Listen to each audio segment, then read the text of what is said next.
Access lessons and resources anytime, anywhere. Download the Easy Learn app today. In this lesson, we're going to cover the different types of screws that you'll come across in plastering and why it's important to choose the right one for each job. We'll focus on drywall screws, standard wood screws, and concrete screws. First, let's look at drywall screws. These are specifically designed for plasterboard and come in two types, self-tapping and regular. Self-tapping drywall screws are ideal for use when you're securing plasterboard to metal studs.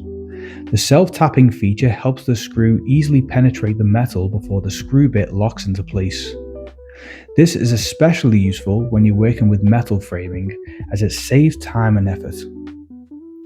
Regular drywall screws are designed for wooden studs or timber. These screws don't have the self-tapping feature, and they work by drilling directly into the wood, securing the plasterboard firmly in place. Drywall screws are essential when you need to plaster directly over the screw. The screw head should be flush with the surface of the plasterboard. If it's not, and the screw is too deep or recessed, it can cause issues like indentations that can show through the plaster once it's been applied. Using drywall screws is also crucial because if you were to use regular wood screws or aluminium screws, they may rust over time, causing rust stains under the plaster, which can lead to visible rings appearing where the screw is. And that's one of the reasons why drywall screws are preferred. The screw must be level with the surface. If it's too deep, it can create a dip, making the plaster finish uneven. You want a smooth, level surface, which is why paying attention to screw depth is vital. Now let's talk about wood screws. These screws are for general woodworking, like assembling timber frames or any other kind of wooden structure.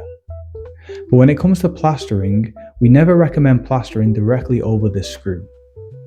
The issue is that the screw may begin to rust underneath the plaster, which could cause staining and ultimately compromise the appearance of the wall. Finally, we have concrete screws, and these screws are essential for securing wood or other materials directly onto solid masonry or concrete. The great thing about concrete screws is that they don't require wall plugs. You can simply drill a hole into the concrete and then insert the screw.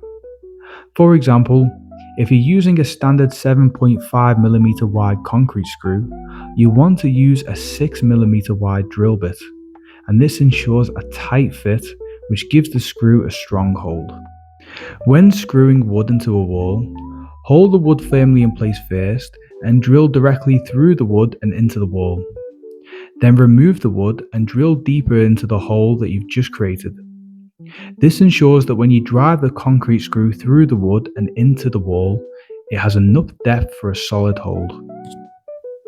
By understanding these different screw types and using them correctly, you can avoid the common mistakes and ensure your plastering jobs are smooth, durable, and professionally finished.